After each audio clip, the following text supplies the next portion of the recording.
Hello and welcome to the presentation of the short paper Keep on Smiling, an investigation of the influence of the use of emoticons by chatbots on user satisfaction.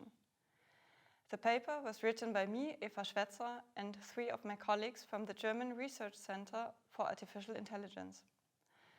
The study was conducted as part of the AI Campus project.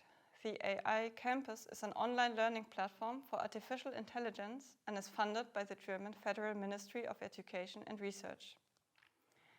The starting point of the study was the development of a chatbot for the learning platform, which should help learners to choose a suitable learning offer. In the course of this development, we asked ourselves whether the chatbot should use emoticons or not, and did not find a satisfactory answer to this question in the research literature.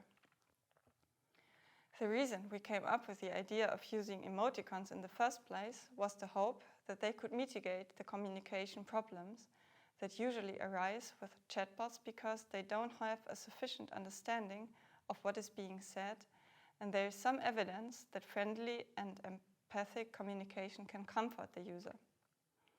So we conducted a Wizard of Oz study with 40 participants, half of whom chatted with a chatbot that used emoticons, and the other half chatted with a chatbot that used only plain text.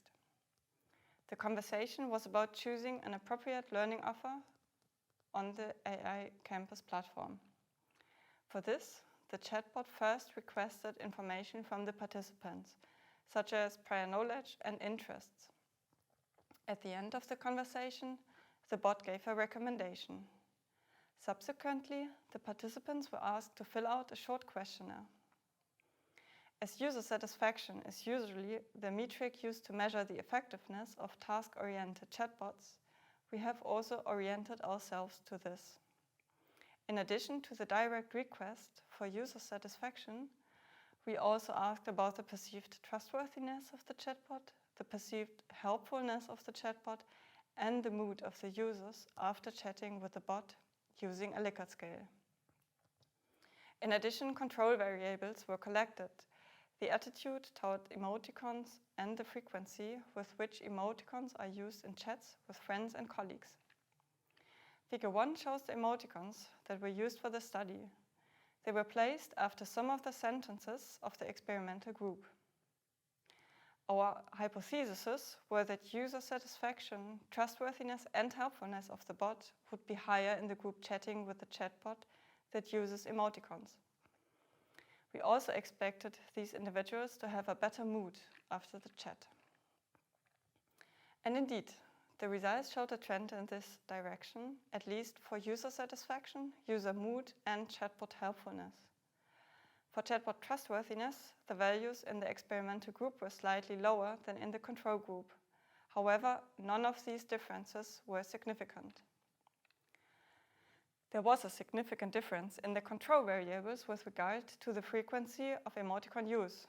The control group used emoticons more frequently than the experimental group in both chatting with friends and chatting with colleagues.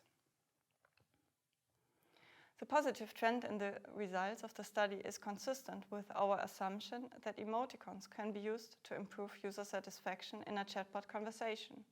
However, this trend was not significant, and there were also limitations due to the design of the study. In particular, the sample size in the study was not large enough to form different age groups. This likely biased the results, as it can be assumed that different age groups use emoticons differently. In addition, our control variables show differences in the use of emoticons in daily life between the two groups, which may have also biased the results.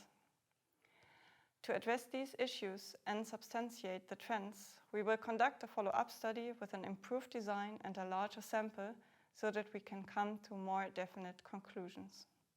Thank you for your attention.